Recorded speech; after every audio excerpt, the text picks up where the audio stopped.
서울고등검찰청 서울고검에서 추미애 법무장관 아들을 갖다 직접 전면 재수사하겠다고 김도읍 국민의힘 의원의 서면 질의에 답했습니다. 두 번째는 이것도 굉장히 반가운 소식이죠. 이낙연 민주당 대표는 조만간 적절한 시기에 두 분 전직 대통령, 즉 이명박 박근혜 두 분 전직 대통령에 대한 사면을 문재인 대통령에게 건의하겠다. 올해는 대통령이 일할 수 있는 마지막 해다.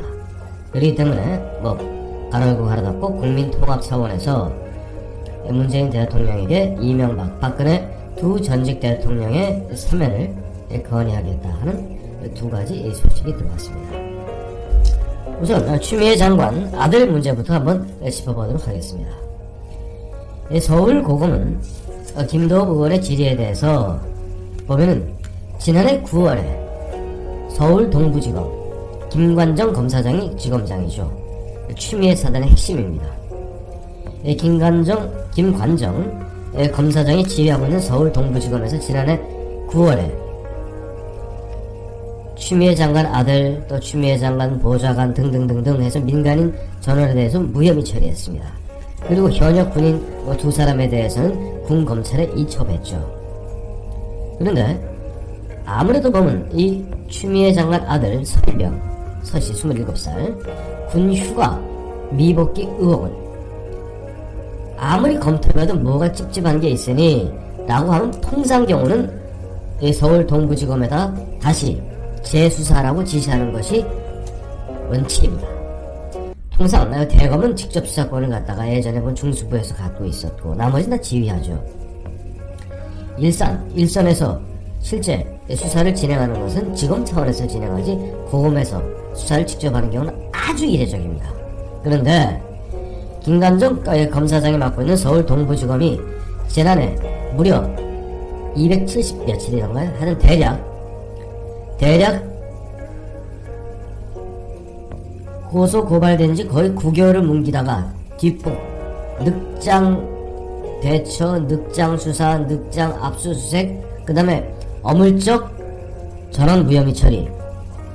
그러다 보니까 거기에는 재수사를 못 맡기겠다 라고 아주 이례적으로 서울고등검찰청 형사부가 직접 재수사하겠다고 나선 겁니다.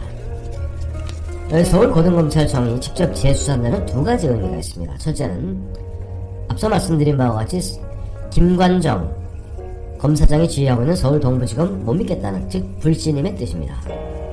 오죽하면은 전투를 벌여야 된 일선 사단이 아니라 군단본부에서 직접 나와서 전쟁을 치르겠다고 나오겠습니까?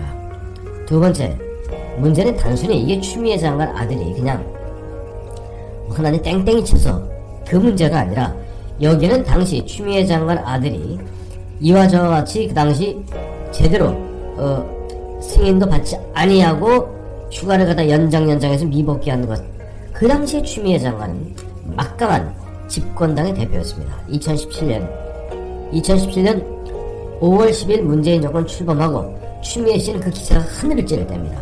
그리고 이번에 법무장관이 되어서 직접 이것이 보면 고소 고발되었고 그다음에 동부지검에서 어떻게 보면은 한 8, 9개월 동안 진뭉갰고 이런 전체의 흐름을 갖다가 서울고등검찰청은 권력형 비리로 판단하고 있다 라고 보고 있는 것 같습니다. 참 보면 이제 추미애 장관 저 가깝하게 됐습니다. 기사가 하늘을 찌를 때 그 다음에 자기와 관련된 것들은 수사지휘권 발동하면서 어떻게든지 막았죠. 이미 이제 보면 박범계 후임 장관 인사청문회 준비하고 있는 과정에서 사실 보면 또 우리 아들 문제니까 덮어라 라고 얘기하기 어려울 겁니다. 서울고검이 지시하기. 그런데 결정적으로 지금 보면 서울고검이 나선 결정적 계기가 뭐냐니까 문제는 아들 서씨가 전화로 했던 카톡으로 했던 뭘 했던 간에 하여튼 그 당시 카투사 지원장교인 김모 대위가 승인을 했느냐 승인을 하지 않았느냐가 쟁점이랍니다. 근데 이 지원장교 김모 대위는 당초에는 승인했다. 어물쩍, 왜 그 당시는 이미 추미애 씨 아들 이 문제가 막 이제 불거지니까 그때 추미애 법무장관이 기세가 또 하늘을 찌를 때였거든요. 그러니까 당초에 승인한 것 같다 하다가 막상 이제 검사님 앞에 가서 조사를 받게 되니까 진실을 얘기하겠다 나중에 흔한 얘기를 피박쓰게 생겼거든요. 진실을 얘기한 겁니다. 예, 저는 서일병 추가 연장권 승인한 적이 없습니다. 문제는 여기서부터 삿발이 난 겁니다. 통상 당초 어물쩍 얘기했다가 나중에 와서 사실 곰곰이 생각해보니 또 보면 검사님 앞에 와서 말씀드리다 보니 진실이 떠오르는군요. 저는 승인한 적 없습니다.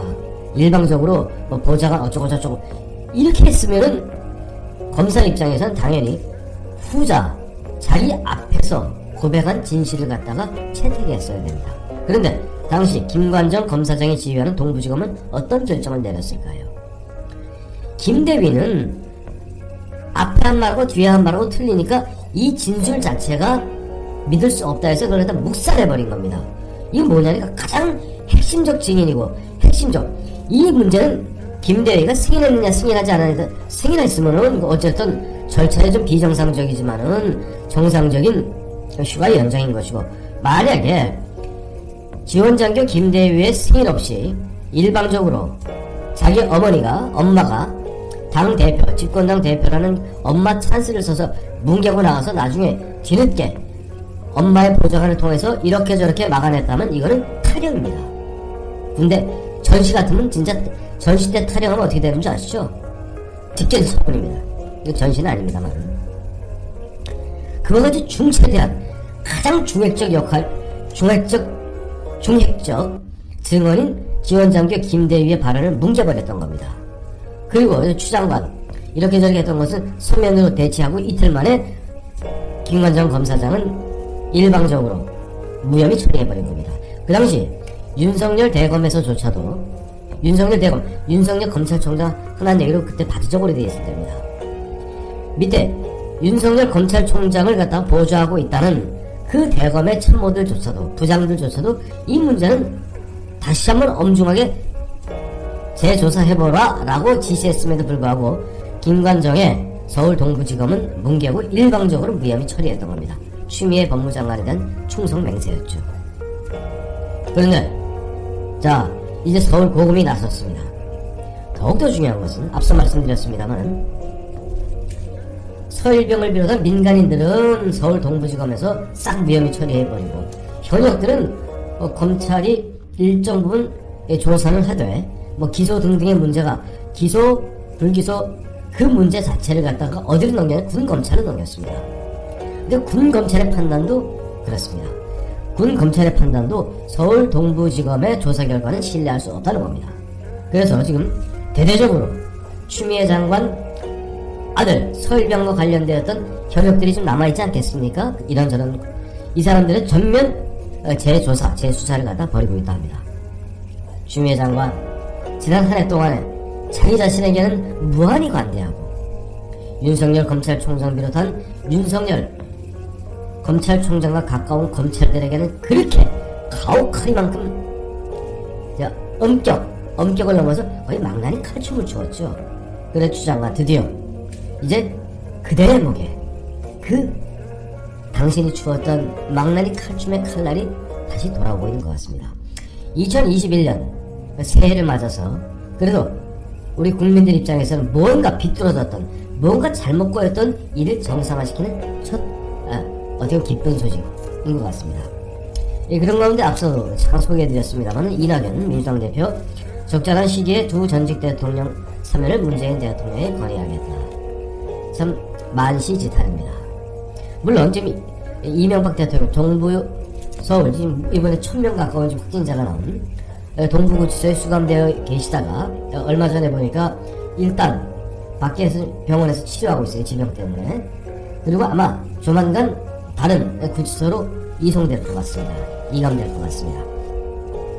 근데 이명박 대통령 같은 경우는 형이다 대법원에 확정 판결 난 상태이기 때문에 문재인 대통령이 결심만 한다면은 예를 들어서 올 2월에 있을 설 앞두고 1월 박범계가 이제 보면 법무장관 되면 박범계 법무장관의 이제 건의를 받아들여서 그 이제 사면 결정은 결국 법무부 통해서 하는 거니까요. 이명박 대통령 즉시 보면은 사면이 가능합니다.